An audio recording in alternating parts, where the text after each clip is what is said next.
참수작전을 수행하는 부대원들을 태운 수송기가 투입이 됐습니다.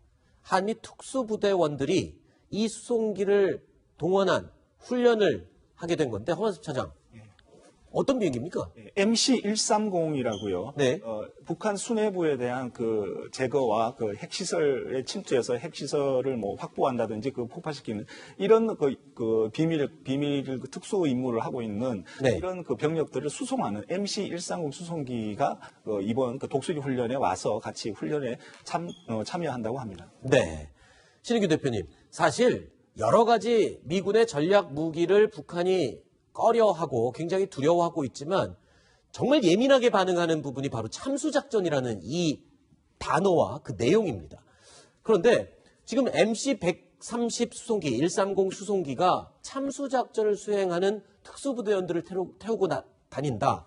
그러니까 이 비행기가 뭐 특별한 위력이 있다기보다 이 비행기 안에 탄 사람들이 무시무시한 거잖아요. 그렇죠. 뭐 사진만 보면 저게 뭐 겁날까. 네. 그렇게 뚱뚱하게 생겼고. 네. 그런데 방금 앵커께서 지적하신 대로 저게 누가 타냐. 네. 참수작전 부대원들을 태울 수 있고 그 부대원들을 안전하게 참수작전 할 수 있는 곳으로 이동시켜 줄 수 있는 운반 수단이 되기 때문에 네. 무서운 것이죠. 예를 들어서 여객기를 타고 갈 수도 있다라고 할 수도 있지만 여객기는 당연히 레이더에 걸리겠죠. 네. 그래서 지난번에 우리가 사드 이야기할 때 보면 사드가 어떤 그 지상 뭐 한 해발 한 200~300m 고지에 이렇게 레이더가 설치되지 않습니까? 네. 어디든지 다 그렇습니다. 멀리 보기 위해서. 네. 그러면은 이 MC-130 같은 경우는 레이더를 통해서 자동 합법 장치. 네. 그래서 지형 추적을 다 해가지고 한 70m 상공을 자동 비행을 합니다. 그러면은 굉장히 낮게 나는 그렇죠. 거죠. 골짜기들도 있고 골짜기들도 높낮이가 있고 막 그렇지 않습니까? 네. 그걸 사람이 육안으로 이렇게 조정을 하고 또 안개가 끼고 이러면 불가능하지 않겠습니까? 힘들겠죠. 안 되죠. 야간에는 완전히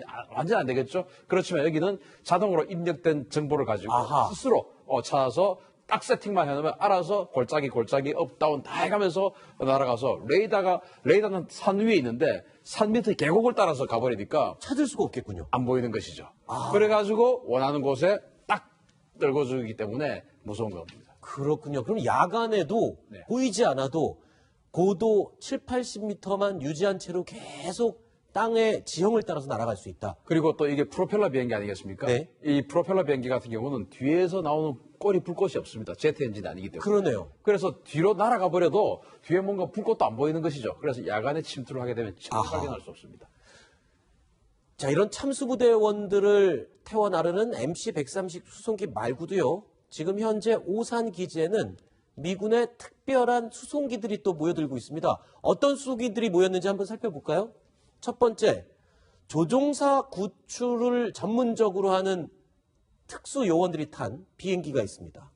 HC-130J고요. B-100이라는 지휘 통제기도 있고 조기 경보 통제기. 이건 또 어떤 역할들을 하는지 한번 자세히 살펴볼까요? 최신형 조종사 구출기. 그러니까 항공구조사라는 사람들을 태운 그런 비행기네요.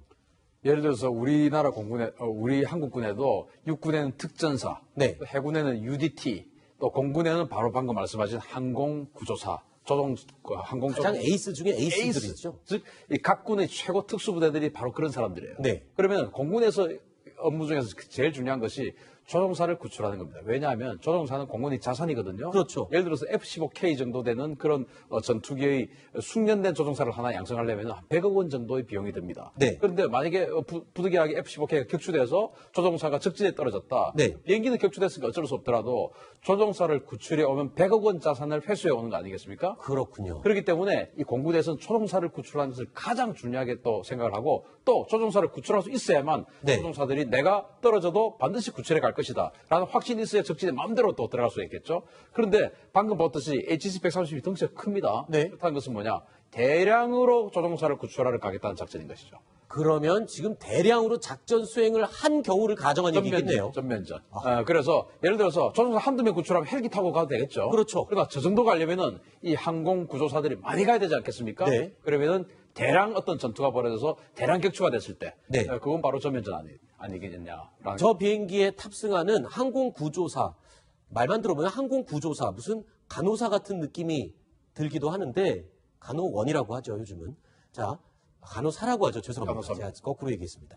자, 그런데 굉장히 까다로운 조건을 다 통과해야지만 항공구조사가 될 수가 있더군요. 그렇죠. 일단 예를 들어 적진에 들어가서 만약에 조종사가 부상을 입었을 수도 있고 추락하는 과정에서 네. 여러 가지 뭐 상황이 있을 수 있지 않습니까? 또 탈출하다가 총탄에 맞았을 수도 있고 그런 것들을 응급 치료할 수 있는 그런 의료 능력도 있어야 되고 네네.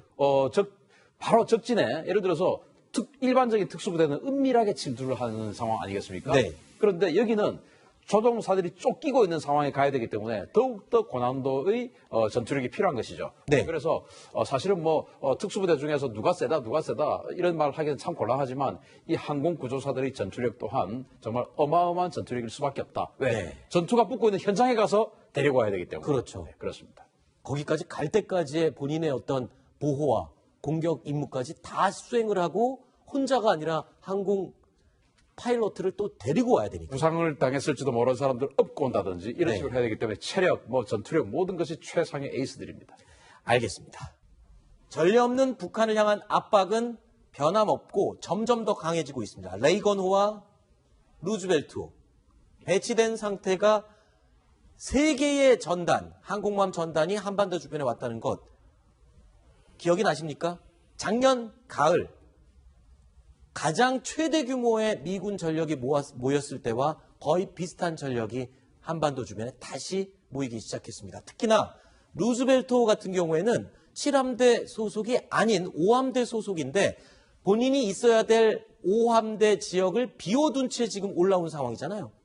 지금 화면에 작년 11월에 있었던 그 장면이 나왔지 않습니까? 네. 레이건 항공모함은 원래 이 7함대, 요코스카에 주둔하는 7함대 항모인데 그게 루즈벨트와 니미츠가 이렇게 추가로 들어왔었죠. 네. 그래서 항모 세 척이 집결하는 사상 처음이다 이런 일이 있었는데 실제로는 루즈벨트는 당시에 미 본토를 출발해서 오함대 즉 인도양에 작전을 하러 가는 중이었고 네. 니미츠는 인도양에서 작전을 하다가 본토로 돌아가는 중이었어요. 네. 교대를 하는데 그 타이밍을 한반도에서 만나게끔 해서 11월에 세 척이 일시적으로 있었던 건데 지금 상황은 칼 빈슨이 그냥 지금 한 2달째 지금 여기 있어요.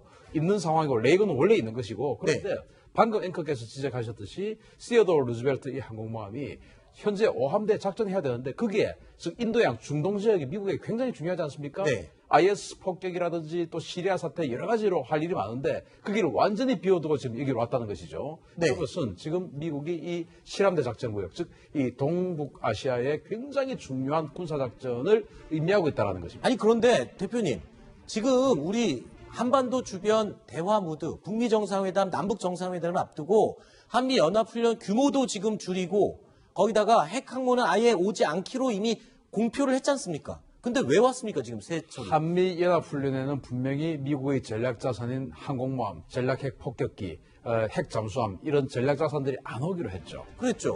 그러나 지금 이 동북아시아로 온다고 해서 반드시 한미연합 군사훈련을 한다라고 할 수는 없는 것이죠.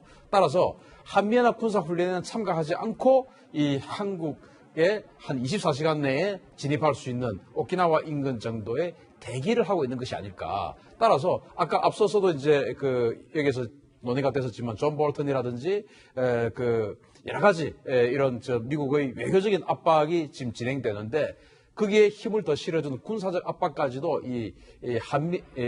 미북 정상회담에 앞서서 이런 군사적 압박도 준비하는 거 아닌가 싶습니다.